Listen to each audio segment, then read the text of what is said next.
Leadership டாப்பிக்கில் ரொம்ப முக்கியமான ஒரு கட்டத்தை பற்றி எக்ஸ்பிளைன் பண்ணுறேன்.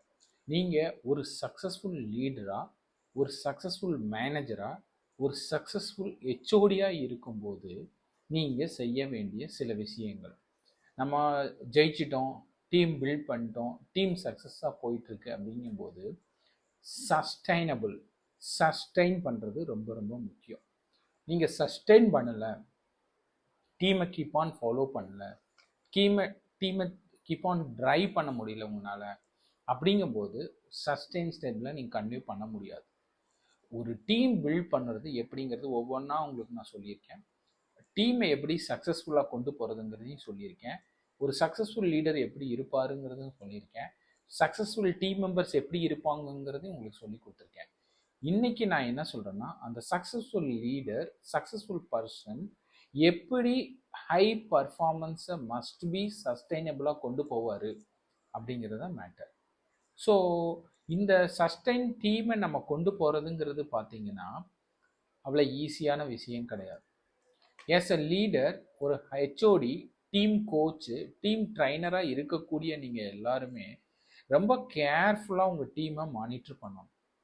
ஸோ டீமில் யாரெல்லாம் எந்தெந்த ஃபேக்டில், ஒரு கேமில் எப்படி டிஃபென்ஸில் எப்படி ப்ளே பண்ணுறாங்க, டீமில் யார் ஹை பர்ஃபார்மராக இருக்காங்க, டீமுக்கு சப்போர்ட்டிவாக யார் இருக்காங்க, இப்படிங்கிறது எல்லாமே நீங்கள் கீப் ஆன் செக் பண்ணிகிட்டே இருக்கணும்.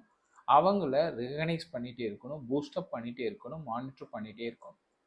ஸோ இதுக்கு நான் உங்களுக்கு ஒரு 5 ஸ்டெப்ஸ் சொல்கிறேன். That requires removing what quietly creates friction அப்படிங்கிறத நீங்கள் கண்டிப்பாக ஐடியா பண்ணி அதை ரிமூவ் பண்ணணும். Focus here. உங்களுக்கு 8 ஸ்டெப்ஸ் இதில் ரிகார்டிங் நான் சொல்ல போகிறேன். நோட் பண்ணி வச்சுக்கோங்க. ஃபஸ்ட்டு ஸ்டெப், உங்கள் ஹை பர்ஃபார்மன்ஸ் டீமில் மஸ்ட் பி சஸ்டைனபிளாக வைக்கிறதுங்கிறது ரொம்ப முக்கியம். ஸ்ட்ரெஸ்ஸை நம்ம டெஸ்ட்ராய் பண்ணுறோம், நம்ம டீமில் ரிமூவ் பண்ணுறோம், நம்ம ப்ரெஷர் டிரைவ்ஸ் பர்ஃபார்மன்ஸாக கொண்டு போயிட்டுருக்கோம். அப்படிங்கும்போது strong leader don't eliminate the pressure, they eliminate unnecessary stress. Pressure அப்படிங்கிறது என்னன்னு பார்த்தீங்கன்னா இன்சிஸ்ட் பண்ணுறது, ஒரு டைம் ஃப்ரேம் வச்சு டீமை ரன் பண்ணுறது, that's call the pressure. Stress அப்படிங்கிறது தேவையில்லாத அன்வான்டட் ஃப்ரிக்ஷன்ஸ் ஏதாவது இருக்கா, அன்வான்டட் டிமோட்டிவ் பர்சன்ஸ் நம்ம டீமில் இருக்காங்களா, இதெல்லாம் ஐடென்டிஃபை பண்ண வேண்டியது ரொம்ப முக்கியம். Because pressure can sharpen the focus. இப்போ உங்களுக்கு ஃபீவர் இருக்குது, ஒர்க் பண்ணுறீங்கன்னா அந்த டேயில் பார்த்தீங்கன்னா ஷார்ப்னாக ஒர்க் பண்ணிட்டு இருப்பீங்க, தட் இஸ் த ப்ரெஷர். அது good for your career growth. But chronic stress erodes clarity, ownership and execution.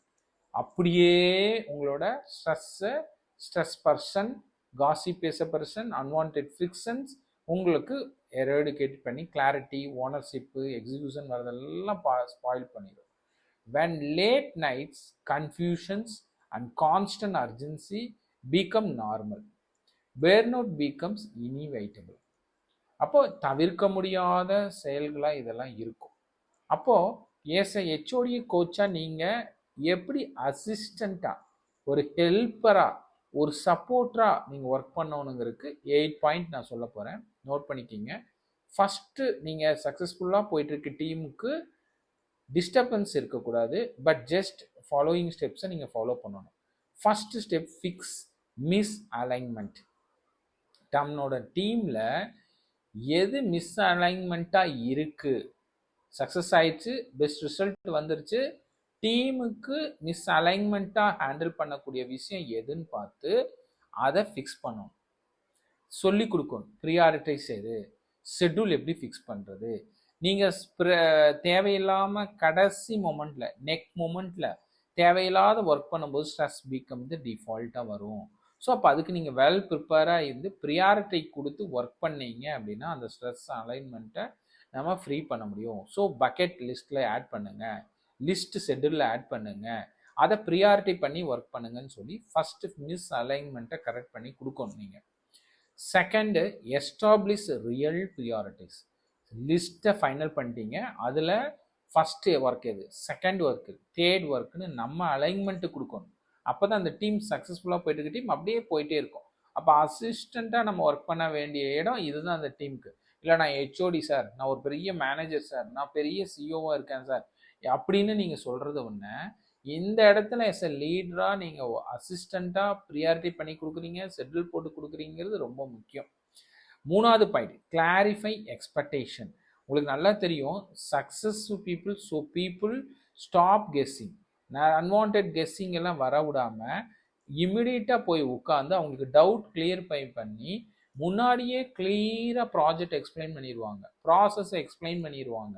அவங்களுக்கு அன்வான்ட் டவுட்ஸு கன்ஃபியூஷன் வராமல் கிளாரிஃபை பண்ணி கொடுத்து அந்த ப்ராசஸை, ஏன்னா ஒர்க் பண்ணிட்டு இருக்கும்போது நீங்கள் போய் அந்த டைமில் கிளாரிஃபை பண்ணுறீங்க, அவங்களுக்கு டவுட் வருது, கன்ஃபியூஷன் வருது, யாரை கேட்குறதுன்னு தெரியல அப்படின்னு ஒரு சிச்சுவேஷனில் இருந்தாங்க அப்படின்னா கண்டிப்பாக அந்த ப்ராசஸ் சக்ஸஸ்ஃபுல்லாக போகாது, இடையிலே ஸ்டாக்னன்ட் ஆகும். ஸோ அப்போ அன்வான்ட் அந்த டவுட் வராமல் இருக்கிறதுக்கு கிளியர் எக்ஸ்பெக்டேஷன், கிளியர் எக்ஸ்பிளனேஷன் கொடுக்கக்கூடிய அளவுக்கு நீங்கள் கிளாரிட்டியாக கொடுத்துருவோம் எக்ஸ்பெக்டேஷனை. அதுக்கப்புறம் டிஃபைன் ஓனர்ஷிப். இந்த ஃபோர்த் பாயிண்ட், டிஃபைன் ஓனர்ஷிப். அவருக்கு எம்பவர்மெண்ட் 100% கொடுத்து அவரோட ஓனர்ஷிப் என்ன லிமிட்டுக்கு ஒர்க் பண்ணணும், எந்த இடத்துல நீங்கள் அப்ரூவல் வாங்கினா போதும், அது வரைக்கும் நீங்கள் எதெல்லாம் you have to take own decision making அப்படிங்கிறது எல்லாமே சென்ஸ் ஆஃப் ஓனர்ஷிப் 100% அவருக்கு டிஃபைன் பண்ணி அவர் கையில் செட் பண்ணணும். ஸோ அந்த யார் யாரை அவங்க கேள்வி கேட்கணும், யார் யாரை கொஸ்டின் பண்ணணும், யார் யார் கூட ஒர்க் பண்ணணும், என்ன மாதிரி என்னங்கிறதெல்லாம் நம்ம அவருக்கு இன்பிட்வீனில் இடையில நம்ம சொல்லி கொடுக்கணும். அப்போ தான் அந்த வேகமாக அந்த டீம் பர்ஃபார்மன்ஸ் போயிட்டு இருக்கும்போது அந்த மொமெண்டம் ஸ்பாயில் ஆகாது. So fifth point, fix meeting drift. நம்ம எப்பவுமே இமிடியட்டாக நம்ம மீட்டிங் அரேஞ்ச் பண்ணி அந்த இடத்துல மீட்டிங் அரேஞ்ச் பண்ணும்போது ஹடில்ஸில் வரக்கூடிய மிஸ்டேக்ஸ் இருக்குது. குரூப் ஆஃப் பீப்புள் டாமினேட் பண்ணுவாங்க, டெவில் அட்வொகேட் அங்கே ரைஸ் ஆவாங்க, பிரில்லியன்ட் ஜெக்ஸ் அன்வான்ட் டைரக்ஷனில் கொண்டு போக பார்ப்பாங்க. ஸோ இதெல்லாம் நம்ம கரெக்ட் பண்ணி அவங்க ரைட் டைரக்ஷனில் போகிற மாரி ஸ்மால் ப்ராப்ளம் ரைஸ் ஆகும் போதே ஸ்மால் டிஸ்கஷன் வரும்போதே அது கிளாரிஃபை பண்ணி மீட்டிங் ட்ரிஃப்டை கிளியர் பண்ணி கொடுத்துருவோம். So that's a fifth point. Sixth point, improve decision hygiene. அந்த டீமில் ஒவ்வொரு பர்சனும் ஹைஜீனிக்காக டிபெண்ட், அதாவது ஹடல்ஸில் இருக்கும்போது சீனியர்ஸ் ஒரு டாமினேட் பண்ணுறாங்க, ஜூனியர்ஸ் கொடுக்குற வாய்ஸ்க்கு இம்பார்ட்டன்ட் கொடுக்க மாட்டாங்க, சப்போர்ட் பண்ண மாட்டாங்க, ஹெல்ப் பண்ண மாட்டாங்க, அந்த வார்த்தைக்கு இம்பார்ட்டன்ட் கொடுக்க மாட்டாங்க. ஸோ அப்போ அந்த ஹடல்ஸில் வரக்கூடிய மைனஸ் அண்டர்ஸ்டாண்ட் பண்ணிவிட்டு அந்த மீட்டிங்கில் இருக்கக்கூடிய அதை கரெக்ட் பண்ணி அந்த இம்ப்ரூவ் த டிசிஷன் ஹைஜீனிக்காக, பயாஸ் இல்லாமல், பார்ஷாலிட்டி இல்லாமல், ஆப்ஜெக்டிவ்ஸுக்கு ரிசல்ட் ஓரியன்டான டிசிஷன் மேக்கருக்கு அந்த டீமுக்கு நம்ம சப்போர்ட் பண்ணி கொடுக்கணும். That's a very important for the assistant. Assistant யார்? ஹெச்ஓடி. ஹெச்ஓடி யார்? மேனேஜர். மேனேஜர் யார்? CEO, leader. அந்த மாதிரி இருக்கக்கூடியவங்க தான் டீம் ஹை பர்ஃபார்மிங் அசிஸ்டன்ஸாக ஒர்க் பண்ணுவோம். அந்த டீமை யாரும் ஸ்பாயில் பண்ணாமல் பார்த்துக்கணும். ஸோ சிக்ஸ்த் பாயிண்ட் தான் இம்ப்ரூவ் டிசிஷன் மேக்கிங் ஹைஜீனுக்கு நம்ம ஹெச்ஓடியாக அவங்களுக்கு சப்போர்ட் பண்ணி அவங்க ஸ்டெபிளைஸ் பர்ஃபார்மன்ஸை கன்டினியூ பண்ணுறதுக்கு வேகமாக ட்ரைவ் பண்ணி கொடுக்கணும். டிசிஷன் மேக்கிங்கே டிலே ஆகுது, ஒரு இடத்துல ஸ்டாக்னன்ட் ஆகி மூவ் ஆகாமல் இருக்காங்க அப்படிங்கும்போது அந்த இடத்துல நம்ம புஷ் கொடுத்து மூவ் பண்ணணும். ஸோ அப்புறம் கீப் கமிட்மெண்ட்ஸ். அவங்க ரிலையபிளாக செவன்த் பாயிண்ட், கீப் கமிட்மெண்ட்ஸ். அவங்க கமிட்மெண்ட்ஸ் கொடுத்ததை அச்சீவ் பண்ணுறதுக்கு அசிஸ்டண்ட்டாக ஒர்க் பண்ணி கொடுக்கணும். அவங்க பண்ணிருட்டும், கமிட்மெண்ட் ஃபெயிலியர் ஆகிட்டோம் அப்படின்னு நினைக்கக்கூடாது. அந்த கமிட்மெண்ட்டை அவங்க எப்படி புஷ் பண்ணோம்னா அந்த டைமுக்குள்ளே அந்த கமிட்மெண்ட் அவங்க காப்பாற்றுறாங்க. அந்த காப்பாற்றும் போது they will get the more confident and courage, அவங்களுக்குள்ளேயே இண்டிபெண்டன்சி டெவலப் ஆகும். ஸோ அப்போனா அடுத்த லெவலுக்கு அவங்க மூவ் ஆவாங்க. ஸோ அப்போனா நம்ம ஐடியாவோட கீப் கமிட்மெண்ட்ஸை அவங்களுக்கு சப்போர்ட் பண்ணி ஸ்டெபிளைஸ் பண்ணி அந்த பர்ஃபார்மன்ஸ் அச்சீவ் பண்ணுறதுக்கு அவங்கள புஷ் பண்ணி தரணும். ஸோ அப்போ அவங்க கமிட்மெண்ட்ஸை கீப் பண்ணுறதுக்கு, அச்சீவ் பண்ணுறதுக்கு நம்ம சப்போர்ட் பண்ணி தரணும். Eighth, mandatory recovery. Sustainable performance requires a renewal.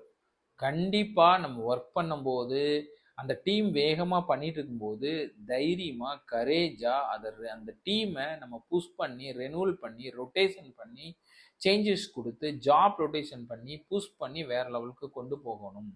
நீங்கள் மேண்டேட்டரி ரெக்கவரி தேவையில்லாத ஒரு இடத்துல டவுட் ஆகுது, ஃபெயிலியர் ஆகுது, டக்குன்னு ரெக்கவரி பண்ணாமல் திரும்ப அதோடய பயணிக்கிறது செய்யக்கூடாது. ஸோ இமிடியட்டாக அந்த ரிசல்ட் ஒருட்டாக வரல, நம்ம ஒரு ப்ராசஸ் ட்ரை பண்ணியிருக்கோம், இனோவேஷன் ஐடியா புதுசாக ட்ரை பண்ணி முயற்சி பண்ணியிருக்கோம், அது ஒரு ஃபெயிலியர் ஆகுது ஒரு கட்டத்தில், டக்குன்னு இமிடியட் டிசிஷன் எடுத்துகிட்டு 3 months கேன்சல் பண்ணி ரெக்கவர் பண்ணி திரும்ப ரீஸ்ட்ரக்சர் பண்ணி திரும்ப ரன் பண்ணணும். ஸோ இந்த மாதிரி mandatory recovery is very very important. இந்த இடத்துல டீம் மெம்பர்ஸ்க்கு அவங்களுக்கு கரேஜ் இருக்காது, இண்டிபெண்டன்ஸ் இருக்காது, எம்பவர்மெண்ட் இருக்காது. ஸோ டிசிஷன் மேக் பண்ண முடியாது. ஸோ இப்போ அந்த ஹை பர்ஃபார்மன்ஸ் டீம் சஸ்டெயின் பண்ணுறதுக்கு எஸ் அ லீடர் ஹெச்ஓடி நம்ம சப்போர்ட் பண்ணணும். இந்த இடத்துல அசிஸ்டண்டாக பண்ணிட்டு கரேஜாக இல்லை நீங்கள் எடுங்க எடுங்க ரிஸ்க் ஆனால் no problem, I will take all the responsibility, you don't worry about, you go ahead அப்படின்னு சொல்லி புஷ் பண்ணணும். ஸோ அப்போ அந்த மாதிரி பண்ணும்போது இந்த 8 ஸ்டெப்ஸை நீங்கள் கீப் ஆன் ஃபாலோ பண்ணும்போது உங்கள் டீம் ஹை பர்ஃபார்மாக இருக்கும். when leader remove the unnecessary stress, trust rises. எப்படி பாருங்க, ரெக்கவரியில் அன்வான்ட் ஸ்ட்ரெஸ்ஸை நீங்கள் ரிமூவ் பண்ணும்போது அவங்க மேல் நம்பிக்கை தான் ரைஸ் ஆகுது. அப்போ சஸ்டைனபிலிட்டி ஹை பர்ஃபார்மன்ஸ் டீமில் அழகாக இம்ப்ரூவ் ஆகும். அந்த டீம் கீப் ஆன் அச்சீவ் பண்ணும். அந்த கிரெடிட் ஆட்டோமேட்டிக்காக உங்களுக்கு வந்துட்டே இருக்கும். அந்த டீமை அஃபெக்ட் பண்ணாமல் பார்த்துக்கிறது உங்களோட ஸ்கில்ல முக்கியமான ஒரு பாயிண்ட்டு. எக்ஸிக்யூஷன் ஸ்டெபிலிட்டி ஆகும், பர்ஃபார்மன்ஸ் இம்ப்ரூவ் ஆகும். Because leader isn't just about driving a result மட்டும் ட்ரைவ் பண்ண, it's about building environment where results are repeatable. எங்கெல்லாம் ரிசல்ட் சக்ஸஸ்ஃபுல்லாக வருதுன்னு பார்த்தீங்கன்னா, எங்கெல்லாம் ஒண்டர்ஃபுல் என்வாயர்மெண்ட், ஒர்க் பிளேஸ் என்வாயர்மெண்ட்டை நீங்கள் பியூட்டிஃபுல்லாக வச்சுருக்கீங்க, ஒரு ப்ராடக்டிவிட்டி கொடுக்குற மாதிரி ஏரியா வச்சுருக்கீங்க, ஒரு ஒர்க் அஃபிஷியலாக வச்சுருக்கீங்க அப்படின்னா அந்த டிபார்ட்மெண்ட், அந்த ஏரியா அருமையாக சக்ஸஸ்ஃபுல்லாக ரிப்பீட்டபிள் அச்சீவராக கிரேட் பர்ஃபார்மராக இருப்பாங்க. ஸோ அதனால் நான் திரும்ப 8 பாயிண்ட்ஸ் ரிப்பீட் பண்ணுறேன், நோட் பண்ணிக்கிங்க. ஃபிக்ஸ் மிக்ஸ் அலைன்மெண்ட் உங்கள் டீமில் இருக்கா, சக்ஸஸ்ஃபுல் டீமில் இருக்கக்கூடியதை ஹெல்ப் பண்ணி அசிஸ்டண்ட்டாக ஹெல்ப் பண்ணணும். எஸ்டாப்ளிஷ் ரியல் ப்ரியாரிட்டைஸ் பண்ணி கொடுக்கணும். கிளாரிஃபை எக்ஸ்பெக்டேஷன் பண்ணி கொடுக்கணும். டிஃபைன் ஓனர்ஷிப் பண்ணி கொடுக்கணும். மிக்ஸ் மீட்டிங் ட்ரிஃப்ட் பண்ணி கொடுக்கணும். இம்ப்ரூவ் டிசிஷன் ஹைஜீனிக் பண்ணணும், சப்போர்ட் பண்ணி கொடுக்கணும். கீப் கமிட்மெண்ட்ஸ், அவங்க கமிட்மெண்ட் கீப் அப் பண்ணுறதுக்கு நீங்கள் ஹெல்ப் பண்ணி சப்போர்ட் பண்ணணும். மேண்டேட்டரி ரெக்கவரி கொடுக்கணும். இந்த 8 பாயிண்ட்ஸ் நீங்கள் நோட் பண்ணிங்க. இந்த 8 பாயிண்ட் பண்ணும்போது உங்கள் டீம் ஹை பர்ஃபார்ம் டீம் கண்டிப்பாக சஸ்டெயின் ஆகும்.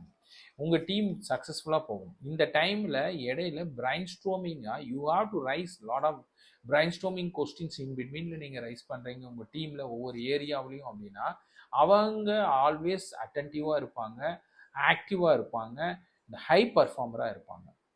Thank you all.